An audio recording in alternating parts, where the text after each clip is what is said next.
तो hey guys, welcome back to my YouTube channel. I am Dev, this is my YouTube channel the science club Dausa YouTube channel पर मैं देवेंद्र एक बार फिर से आप सभी का बहुत बहुत स्वागत करता हूं।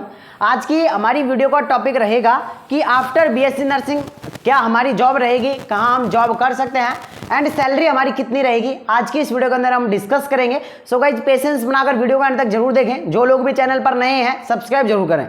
सबसे पहले आप सपने देख रहे हैं गवर्नमेंट जॉब के, या आप सैलरी की सोच रहे हैं कि 80,000 90,000 हमारी सैलरी होनी चाहिए आफ्टर बीएससी नर्सिंग, बट अभी तो आपका बीएससी नर्सिंग में एडमिशन ही नहीं हुआ है। तो सबसे पहले तो हम बात करेंगे कि आपका एडमिशन कैसे होगा, एडमिशन का प्रोसेस क्या रहेगा और एडमिशन होने के बाद कौन सी कॉलेज मिलेगी, कैसे आप लोगों को पढ़ना पड़ेगा, उसके बाद में कब आपकी जॉब लगेगी और जॉब के फॉर्म आपको कौन कौन से भरने पड़ेंगे, कैसे आप लोगों की जॉब लगेगी, पूरी आज की इस वीडियो के अंदर हम डिस्कस करेंगे।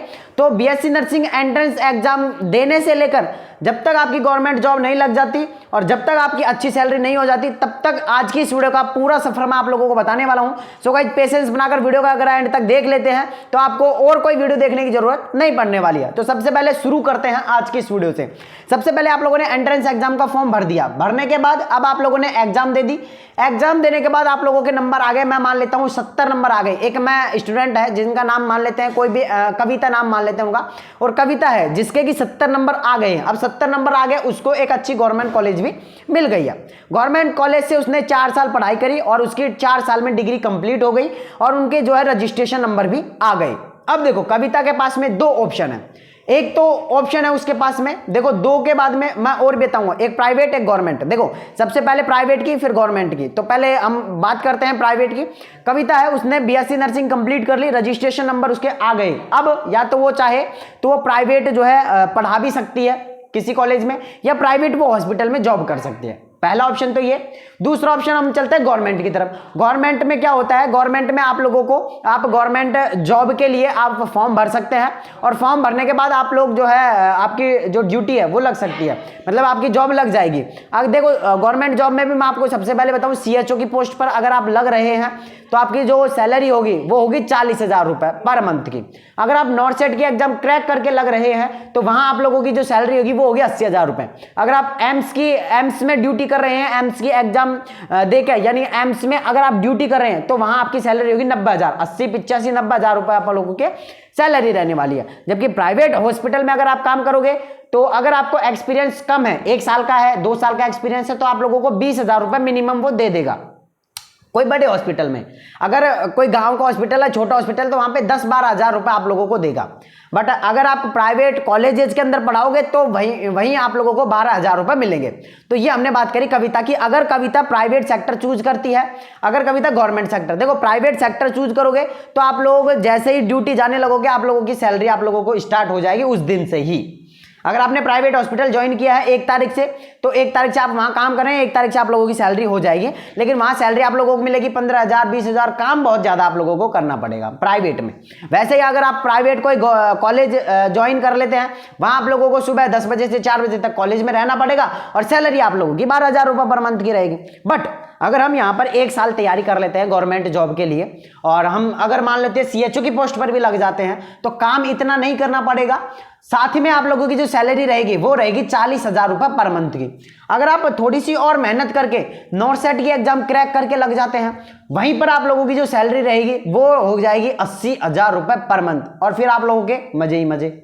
तो मैं आप लोगों को एक चीज बता रहा हूं कि आप लोगों की क्या क्या कर सकते हैं। देखो, नर्सिंग करने के बाद आप मेनली 2 काम जो ज्यादातर सभी करते हैं, जैसे हमारे सीनियर ने भी किया है कि कोई तो जो है गवर्नमेंट हॉस्पिटल में, सॉरी, कोई तो गवर्नमेंट की तैयारी करने लग गया, कोई प्राइवेट कॉलेजेस में पढ़ाने लग गया, कोई प्राइवेट हॉस्पिटल ज्वाइन कर लिए। देखो जिनकी बस की नहीं लगती है, देखो बीएससी नर्सिंग करने के बाद ये नहीं है कि कोई भी बेरोजगार डोलेगा। जैसे बीएससी बीए करने के बाद में जो स्टूडेंट बेरोजगार डोलते हैं, वो बीएससी नर्सिंग करने के बाद में आप बेरोजगार नहीं रहोगे। आप कहीं पर भी लगकर आप पैसे कमा पाओगे। तो बीएससी नर्सिंग करना एक अपने आप में एक जो है बहुत अच्छी बात होती है, एक अच्छा कोर्स है, ये प्रोफेशनल कोर्स माना जाता है बीएससी नर्सिंग।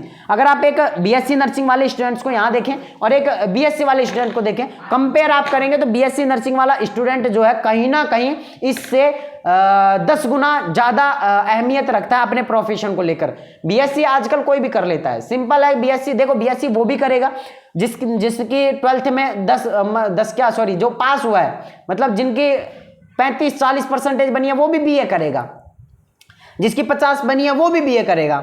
लेकिन अगर आप बीएससी नर्सिंग करते हैं, देखो बीए बीएससी करने में और बीएससी नर्सिंग करने में दिन रात का फर्क है।